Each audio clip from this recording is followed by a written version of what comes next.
Dear students, today we will discuss about chapter 4 Geography Minerals. So first of all, definition of mineral, that is naturally occurring inorganic solid substance. इसमें और भी चीज add कर सकते, किंतु फिलहाल आप लोग अपना स्टैंडर्ड के अकॉर्डिंग इतना लिखने से हो जाएगा। नेचुरली ऑकरिंग कहने का मतलब इसको ह्यूमन बीइंग ने नहीं बनाया है, ये नेचर ने ही बनाया है, ठीक है। और इनऑर्गेनिक मीन्स ये लिविंग थिंग जनरली मिनरल्स नहीं होता है, ये नॉन लिविंग थिंग्स से होते हैं एंड मोस्टली ये सॉलिड होता है, दैट मीन्स ये लिक्विड फॉर्म में नहीं। So minerals are naturally occurring, that means that is made by the nature. Inorganic, that means not made from living thing, and solid substance, this is the mineral. So type of mineral का बात करेंगे, एक metallic है, दूसरा non metallic है, that means metal containing, दूसरा आपका non metals. तो इस पर हमको एक्सप्लेन करने की जरूरत नहीं है, आप लोग जानते हैं मेटल का जो प्रॉपर्टीज क्या होता है, नॉन मेटल का प्रॉपर्टीज क्या होता है। जितना भी नॉन मेटल्स होगा तो उसको नॉन मेटलिक मिनरल्स कहेंगे, जो मेटल्स होगा उसको मेटलिक मिनरल्स कहेंगे। सो मेटलिक मिनरल जो है इसका टू टाइप्स है, ferrous and non ferrous. Ferrous means iron containing metallic mineral, that is called the ferrous mineral, and the mineral that means the metallic mineral which doesn't contain iron, that is called the non ferrous. That means जिसमें iron हो, iron के concentration हो जिस metal में, वो हो गया आपका फेरस, और जिसमें आयरन का कंसंट्रेशन न हो वो नॉन फेरस हुआ। वो वेरी सिंपल है। इसके बाद देखते हैं mining. What is mining? Process of extraction of mineral, mineral को एक्सट्रैक्ट करने वाला प्रोसेस, दैट मीन्स मिनरल को निकालने का जो प्रोसेस जो होता है इसी को माइनिंग कहते हैं। ओके, अब एक्सट्रैक्शन ऑफ मिनरल्स, तो मिनरल को एक्सट्रैक्ट कैसे करते हैं? तो ये डिफरेंट प्रोसेस है, डिफरेंट मेथड्स है, जैसे कि है quarrying, that means extraction of minerals from very close to surface of the earth, that means earth का सरफेस का एकदम क्लोज में ही अगर कोई भी मिनरल वहाँ पर पाया जाता है, दैट मीन्स ज़्यादा गहराई में नहीं है, एकदम अर्थ का सरफेस का क्लोज में, वेरी क्लोज में है, तो इसको सिंपली डग आउट किया जाता है, दैट मीन्स को खोद करके निकाला जाता है। तो इस प्रोसेस, मिनरल का एक्सट्रैक्शन का इस प्रोसेस को कहते हैं क्वेरिंग। और इसी तरह से ओपन कास्ट माइनिंग हो या तो ओपन पिट माइनिंग हो, एक्सट्रैक्शन फ्रॉम शैलो डेप्थ, अगर हम लोग मिनरल को एक्सट्रैक्ट कर रहा है थोड़ा गहराई से, दैट मीन्स क्वेरिंग में हम लोग very close to the surface, that means earth का सरफेस का एकदम क्लोज से एक्सट्रैक्ट कर रहे थे मिनरल, तो क्वेरिंग हुआ। और उससे थोड़ा गहराई से जब हम एक्सट्रैक्ट करते कोई भी मिनरल तो होता है आपका ओपन कास्ट माइनिंग या तो ओपन पिट माइनिंग। और इसी तरह से सैफ्ट माइनिंग जो होता है, एक्सट्रैक्शन फ्रॉम वेरी डेप्थ, बहुत गहराई से हम कोई भी मिनरल एक्सट्रैक्ट करते हैं, इसको सैफ्ट माइनिंग कहते हैं। और इसी तरह से ड्रिलिंग जो हो गया, एक्सट्रैक्शन फ्रॉम वेरी डेप्थ, ये भी बहुत गहराई से एक्सट्रैक्ट करते हैं। इधर डिफरेंस इतना ही है, आपका ड्रिलिंग में generally that means usually natural gas and natural oil का एक्सट्रैक्शन होता है, तो ड्रिलिंग कहते हैं। Okay, distribution of minerals in the world. अब वर्ल्ड में मिनरल्स का डिस्ट्रीब्यूशन क्या है? डिस्ट्रीब्यूशन मीन्स कहाँ कौन सा मिनरल पाया जाता है। ये इवनली डिस्ट्रीब्यूटेड है, दैट मीन्स सब जगह बराबर मिनरल्स पाया जाता है, सेम टाइप का मिनरल पाया जाता है, तो या अलग अलग मिनरल पाए जाते हैं अलग अलग अमाउंट में, इसी को कहते हैं डिस्ट्रीब्यूशन ऑफ मिनरल। तो फर्स्ट ऑफ ऑल इसका आंसर इतना ही होगा, not evenly distributed, that means जितना भी मिनरल्स है वर्ल्ड में ये इवनली डिस्ट्रीब्यूटेड नहीं है। कहीं पार्टिकुलर टाइप का मिनरल ज़्यादा पाया जाता है, कहीं कम, कहीं एक पार्टिकुलर टाइप का मिनरल्स पाया जाता है, कहीं नहीं पाया जाता है, दैट मीन्स ये इवनली डिस्ट्रीब्यूटेड नहीं है। और यहाँ पर हम सभी कंट्री का बारे में कहाँ पर, दैट मीन्स सभी कॉन्टिनेंट का बारे में कहाँ पर कौन सा मिनरल पाया जाता है, वन बाय वन पढ़ने की जरूरत नहीं है। सिंपल सा एक यूनिक चीज़ को लेकर के पढ़ेंगे, बाकी आयरन हो, कॉपर हो, हर कंट्री में कुछ ना कुछ पाया जाता है। हाँ, कुछ यूनिक चीज़ को ही हम देखेंगे। जैसे अफ्रीका को देखेंगे, ये अफ्रीका वर्ल्ड लार्जेस्ट प्रोड्यूसर है प्लेटिनम का, गोल्ड का, डायमंड का। बस अफ्रीका याद रखेंगे। दूसरा, Australia has largest deposit of bauxite in the world. World में बक्साइट का डिपॉजिट लार्जेस्ट है ऑस्ट्रेलिया में, तो कुछ यूनिक है। थर्ड, अंटार्कटिका के बारे में बात करते हैं। मिनरल्स आर प्रेजेंट, मिनरल्स है अंटार्कटिका में, बट डिफिकल्ट टू एक्सप्लॉइट। इसको निकालना बहुत मुश्किल है क्योंकि यहाँ पर थिक आइस का लेयर बना हुआ है, तो इसीलिए यहाँ पर एक्सट्रैक्शन करना पॉसिबल नहीं। बाकी कॉन्टिनेंट के बारे में कहाँ पर कौन सा मिनरल से, इसका बारे में स्टडी करने की कोई ज़रूरत नहीं है क्योंकि हर कंट्री में आपका डिफरेंट टाइप का मिनरल्स, जिसकी आयरन हो, कॉपर हो, ये पाया जाता है। कुछ ना कुछ कहीं ज़्यादा कहीं कम। ओके, तो डिस्ट्रीब्यूशन में इतना ही पढ़ना है। तो distribution of minerals in India में देखिए, इंडिया में पाया जाने वाला मेन मिनरल्स जो है, आयरन ओर है, बक्साइट है, माइका है, मैंगनीज है, लाइमस्टोन है, कॉपर है। तो अब यहाँ पर आपका बुक में जो दिया होगा, आयरन ओर किन कौन कौन सा स्टेट में पाया जाता है, बक्साइट कौन कौन से स्टेट में पाया जाता है, माइका कौन कौन से स्टेट में पाया जाता है। तो यहाँ पर आप एक एक मिनरल के लिए जो स्टेट कहाँ कहाँ पाया जाता है, इसको एक एक चीज़ को याद करना कोई ज़रूरत नहीं है। इस सभी के लिए iron ore, bauxite, mica, manganese, limestone, copper, ये सब के लिए आप ब्लाइंडली दो ही नाम याद रखिए, Odisha and Jharkhand. That means आपका आयरन ओर का बारे में पूछेगा तो ओडिशा एंड झारखंड लिख दो, बॉक्साइट का बारे में बोलेगा ओडिशा एंड झारखंड, माइका भी ओडिशा एंड झारखंड, मैंगनीज भी Odisha and Jharkhand, limestone, copper भी ओडिशा एंड झारखंड लिखेंगे। तो ये कहीं से भी आपका गलत नहीं होगा क्योंकि मेनली ये सभी आपका ओडिशा एंड झारखंड में पाया जाता है। ठीक है, तो वहाँ का दिया हुआ दुनिया स्टेट का नाम याद रखेंगे, कोई ज़रूरत नहीं है। हाँ, और उनमें से अगर गोल्ड का बात करेंगे, गोल्ड के लिए एक ही जगह है, कोलर माइन है जो कर्नाटका में है। ओके, ये याद रखना होगा। सॉल्ट के लिए गुजरात याद रखिए, और गांधी जी का डांडी मार्च भी, जो सॉल्ट मार्च भी गुजरात का, डांडी एक कोस्टल टाउन है, वहीं से शुरू हुआ ही था। तो गुजरात याद रखिए एक नंबर, राजस्थान याद रखिए, तो बस महाराष्ट्र याद रखिए, एक दो गो स्टेट याद रखिए, मतलब गुजरात राजस्थान याद रखिए। सॉल्ट के लिए हो गया, गोल्ड के लिए कोलार माइन कर्नाटका हुआ। बाकी जितना भी मिनरल्स है आपका, आयरन और बॉक्साइट, माइका, ये सब के लिए अब दो ही नाम याद रखिए, झारखंड एंड ओडिशा। और ये छोटा नागपुर प्लेटू रीजन में ही पड़ता है, और छोटा नागपुर प्लेटू को स्टोर हाउस ऑफ मिनरल्स भी कहते हैं इंडिया में। दैट मीन्स लगभग मिनरल्स इस छोटा नागपुर प्लेटू में पाया जाता है। ओके, अब कंजर्वेशन ऑफ मिनरल्स। तो कंजर्वेशन का मतलब क्या है, what do mean by conservation of mineral. Conservation मतलब संरक्षण करना। तो जुडिशियस यूज और plant use of mineral is called conservation of mineral. Mineral का संरक्षण करने का मतलब ये नहीं है कि हम मिनरल यूज ना करें, मिनरल तो यूज करना है, ओके, बट हम लोग जुडिशियस वे में इसको यूज करें। दैट मीन्स प्लान वे में यूज करें, सोच समझ करके यूज करें, और फ्यूचर का रिक्वायरमेंट को देखते हुए हम मिनरल का यूज करेंगे, इसी को कंजर्वेशन कहेंगे, सिंपल। और why conservation of mineral is essential. Mineral को कंजर्व क्यों करना है, संरक्षण क्यों करना है, 3 पॉइंट्स याद रखिए। It is essential for human being, human being के लिए एसेंशियल है, इसीलिए कंजर्व करना है।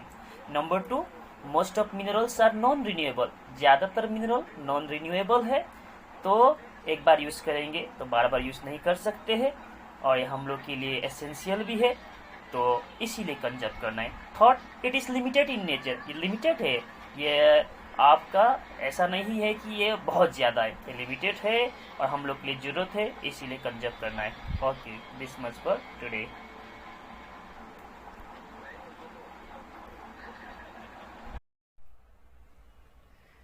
Good morning you all. Today we will discuss about power resources. Power resources ये minerals and energy resource का ही पार्ट है। पावर रिसोर्स बोले या तो एनर्जी रिसोर्स बोले, बात एक ही है। सो पावर रिसोर्स में 2 टाइप का पावर रिसोर्सेस है, एक कन्वेंशनल और दूसरा non conventional. Conventional very simple, most commonly used, that means सबसे ज़्यादा इस रिसोर्स को, इस एनर्जी को यूज़ कर रहे लोग, सबसे ज़्यादा लोग यूज़ कर रहे, लगभग हर कोई लोग यूज़ कर रहे। और ये ज़्यादातर आपका बहुत लंबे समय से यूज़ कर रहे हैं हम लोग, और ये मोस्टली नॉन रिन्यूएबल भी होते हैं, और ये पॉल्यूशन भी आपका क्रिएट करते हैं। जैसे कि कोल हो गया, पेट्रोलियम हो गया, फायरवुड हुआ और नेचुरल गैस हुआ, पॉल्यूशन रिलीज करता ही है, और ये नॉन रिन्यूएबल है ही। दैट मीन्स हम एक बार गाड़ी में पेट्रोल भरने के बाद उसी पेट्रोल से ज़िंदगी भर वो गाड़ी तो चलेगा नहीं, फिर से हमको फिलअप करना पड़ता है, वो ख़त्म हो जाते हैं। सो नॉन रिन्यूएबल है ही। और इसी तरह से ये मोस्ट कॉमनली यूज है, दैट मीन्स लगभग हर कोई लोग यूज़ कर रहे हैं। आप देखते हैं पेट्रोलियम हर जगह यूज़ हो रहा है, चाहे बाइक हो, गाड़ी हो, मशीनरीज वगैरह हो, सब पेट्रोलियम पर ही रन कर रहे। और कोल का भी देखोगे लगभग हर जगह कोल यूज़ करते हैं, लगभग हर कोई लोग यूज़ करते हैं। ठंडी के टाइम में आपको हीट का ज़रूरत होता है, उसके लिए हो, या तो आपका इंडस्ट्री वगैरह में हर जगह कोल का यूज़ होता है। That means most commonly use. Okay, अब नॉन कन्वेंशनल का बात जब करते, नॉन कन्वेंशनल ये मोस्ट कॉमनली यूज्ड नहीं है। दैट मीन्स से आपका हर जगह हर कोई इसको यूज़ नहीं कर रहा है, और बहुत लंबे समय से भी इसको यूज़ नहीं कर रहे हैं।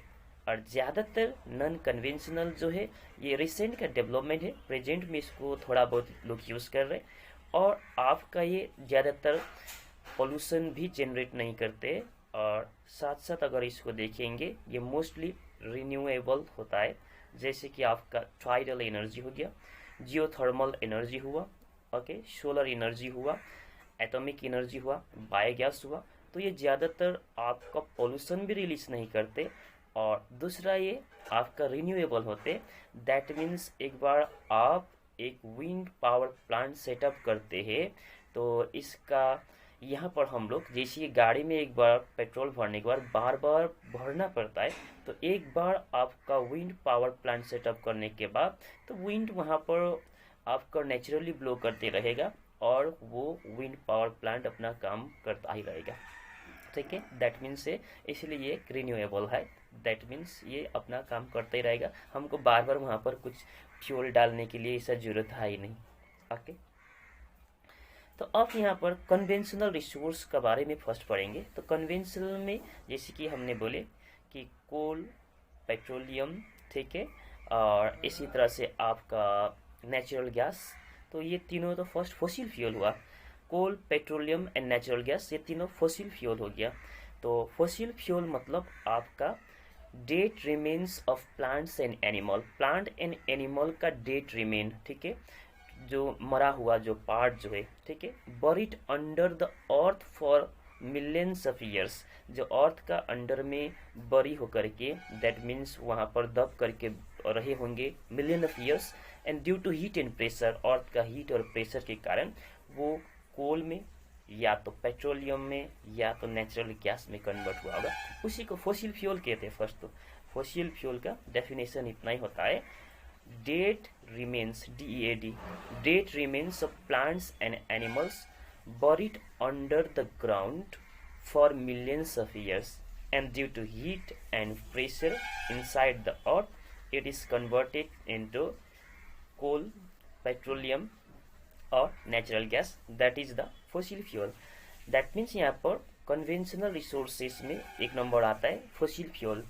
fossil fuel बोले या तो आप कोल, पेट्रोलियम, नेचुरल गैस बोले, बात एक ही है। इसी तरह से फायरवुड एंड हाइडल पावर, ये सभी कन्वेंशनल रिसोर्सेस है। तो हम वन बाय वन बात करते हैं। फर्स्ट फायरवुड का, फायरवुड का बारे में इतना ही आपको याद रखना है कि 50%, that means more than 50% of the requirement of the energy in India basically by the villagers, it is fulfilled by firewood. That means India में जो है आपका 50% से भी ज़्यादा जो घर में आपका एनर्जी का रिक्वायरमेंट होता है, चाहे खाना पकाना होगा या तो एनिमल्स के लिए आपका चारा वगैरह को पकाना होगा, जो भी हो, ज़्यादातर 50% से भी ज़्यादा एनर्जी का रिक्वायरमेंट जो है इंडिया में आपका फायरवुड से करते हैं लोग। और दूसरे हम लोग कोल का बात करते हैं, तो कोल में हम लास्ट पैराग्राफ को देखते हैं। Most abundantly found fossil fuel, fossil fuel में सबसे ज़्यादा अगर पाया जाता है तो वो है आपका कोल। दैट मीन्स फोसिल फ्यूल में पेट्रोलियम आते, नेचुरल गैस आते और कोल आते। पेट्रोलियम भी उतना एबंडेंटली नहीं पाया जाता है, इसीलिए महंगा है, और नेचुरल गैस भी हर जगह नहीं पाया जाता है, किंतु आपका कोल जो है ये आपका बहुत ज़्यादा पाया जाता है। That means most abundantly found fossil fuel में होगा तो कोल होगा, क्योंकि फोसिल फ्यूल में सिर्फ कोल, पेट्रोलियम और नेचुरल गैस ही होता है। सो नेचुरल गैस और पेट्रोलियम ये तो उतना नहीं पाया जाता है, किंतु कोल पाया जाता है। और कोल का टाइप है 4 types, anthracite, bituminous, lignite and पीट। और यहाँ बेस्ट क्वालिटी का कोल है एंथ्रासाइट, और ये बेस्ट क्वालिटी का कोल इसीलिए है क्योंकि इसमें कार्बन कंटेंट 90% के आसपास रहता है। दैट मीन्स जितना कार्बन कंटेंट ज़्यादा रहेगा कोल में उतना ही ज़्यादा हीट रिलीज करेगा। सो बेस्ट क्वालिटी कोल है आपका एंथ्रासाइट। ओके, अब कोल रिजर्व का बात करते हैं इंडिया में कहाँ कहाँ आए। फर्स्ट तो झरिया, धनबाद, बोकारो, ये तीनों ही झारखंड में है। और उसके बाद रानीगंज जो है वेस्ट बंगाल में है कोल का रिजर्व। अब कोल का यूसेस क्या है, तो कुकिंग के लिए भी यूज़ करते हैं लोग। और इसी तरह से आयरन एंड स्टील इंडस्ट्री जो होगा, आयरन एंड स्टील इंडस्ट्री में सबसे ज़्यादा कोल का यूज़ होते हैं, और थर्मल पावर प्लांट में भी कोल का यूज़ होता है। अब नेक्स्ट देखते हैं हम लोग petroleum. Petroleum found between layers of sedimentary rock. Coal भी कहाँ पाया जाता है अगर आपको पूछा जाए तो मोस्टली फर्स्ट ऑफ ऑल तो यही होगा, between the layers of sedimentary rock. That means fossil fuels जो होता है ज़्यादातर सेडिमेंट्री रॉक का लेयर का बिटवीन में ही पाया जाता है। ओके, अब पेट्रोलियम प्रोड्यूसिंग एरियाज इंडिया में देखेंगे। फर्स्ट डिगबोई है, ये आसाम में है और ये ओल्डेस्ट भी है इंडिया का। उसके बाद बम्बई हाई है जो मुंबई में है, और यहाँ पर आपका लार्ज अमाउंट में पेट्रोलियम प्रोडक्शन होते हैं इंडिया में। और उसके बाद गुजरात में भी है, अंकलेश्वर में, ठीक है। और इतना ही याद रखना इसमें प्रोड्यूसिंग एरिया में। और प्रोडक्ट्स ऑफ पेट्रोलियम, पेट्रोलियम से क्या क्या बनता है, डीजल उसी का प्रोडक्ट है, केरोसिन उसी का है, प्लास्टिक भी बनता है उससे केमिकल फर्टिलाइजर्स वगैरह भी बनता है। और इसको ब्लैक गोल्ड भी कहते हैं। और क्यों कहते हैं, बिकॉज ऑफ इट्स वैल्यू, इसका वैल्यू के कारण। अब नेचुरल गैस का बात करते हैं। एक एलपीजी है, लिक्विफाइड पेट्रोलियम गैस, जो हर घर में आपका कुकिंग पर्पज के लिए यूज़ करते हैं। और सीएनजी, कंप्रेस्ड नेचुरल गैस, ये अभी आप दिल्ली में भी देखोगे तो लगभग जो गाड़ी जो चलता है वहाँ पर सीएनजी से चलता है, सीएनजी व्हीकल जो कहते हैं। और लगभग हर जगह आप सीएनजी व्हीकल अभी इंट्रोड्यूस कर ही चुके हैं, क्योंकि इससे पोल्यूशन कम होता है। ओके, कहाँ पाया जाता है नेचुरल गैस? जनरली नंबर 1 तो ये नेचुरल गैस, ये भी तो आपका फोसिल फ्यूल ही है। तो ये जहाँ जहाँ पेट्रोलियम पाया जाता है वहाँ नेचुरल गैस को होना स्वाभाविक है। इसी तरह से अगर स्टेट का मेंशन करना होगा तो महाराष्ट्र लिख सकते, गुजरात लिख सकते, आंध्र प्रदेश लिख सकते, इतना काफ़ी है। और हाइडल पावर लास्ट, तो हाइडल पावर क्या है? Electricity generated from force of falling water, electricity generated from force of falling water, that is the hydel power. और ये हाइडल पावर कहाँ कहाँ पर है इंडिया में? तो नंबर 1 भाखड़ा नंगल प्रोजेक्ट, ये हिमाचल प्रदेश में है। और कोसी हाइडल प्रोजेक्ट ये बिहार में है। और इसी तरह से शिव समुद्रम ये आपका कर्नाटका में है। Okay, this much for today.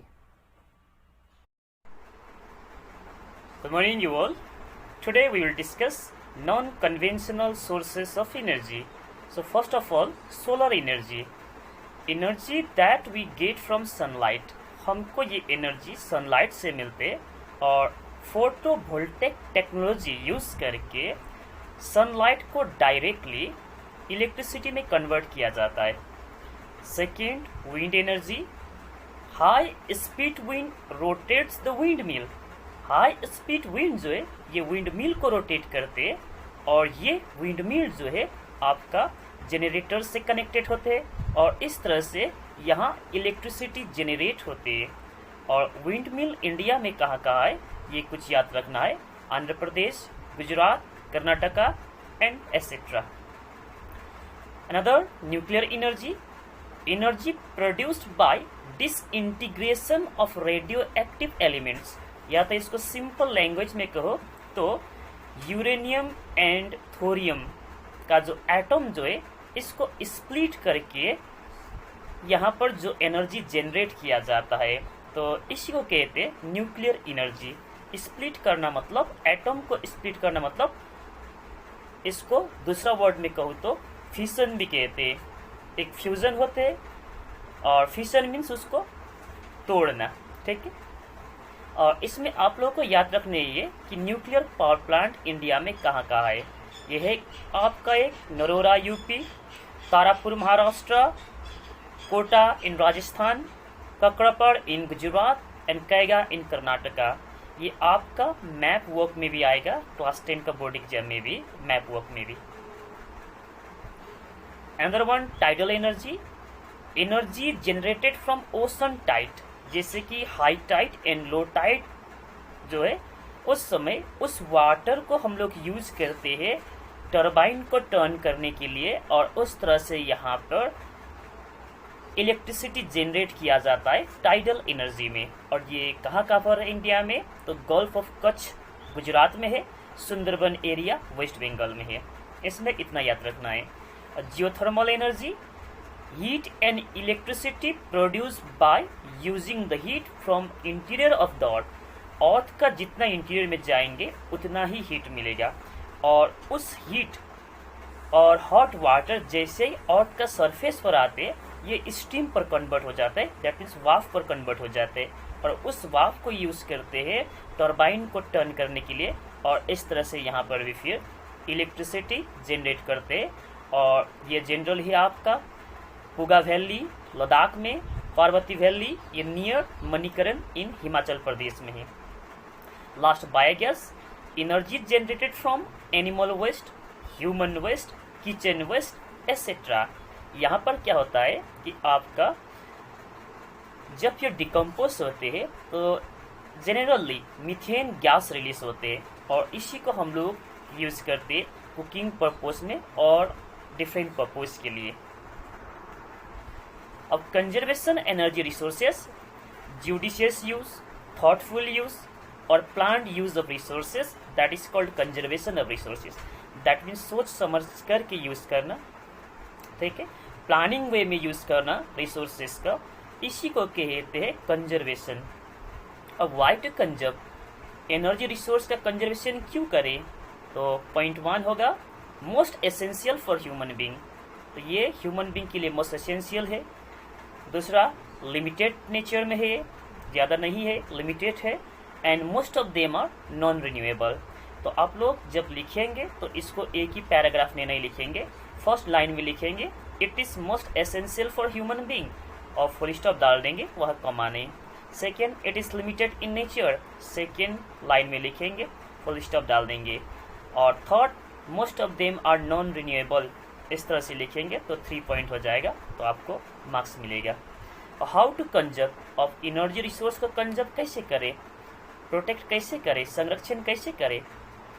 Over exploitation of resources should be stop it, that means इसको ओवर एक्सप्लॉइटेशन करने नहीं देना चाहिए, ठीक है, प्लानिंग वे में यूज करना चाहिए। Point 1 awareness can be created among people to conserve the resources, लोगों में चेतना जगाना चाहिए कि किस तरह से एनर्जी रिसोर्स का यूज करना है। और third importance can be given to renewable energy resources, that means ज़्यादा इम्पोर्टेंस रिन्यूएबल एनर्जी रिसोर्स पर दे, इस तरह का रिसोर्स का डेवलपमेंट करे तो automatically non renewable energy resource का कंजर्वेशन हो जाएगा। Okay, thank you.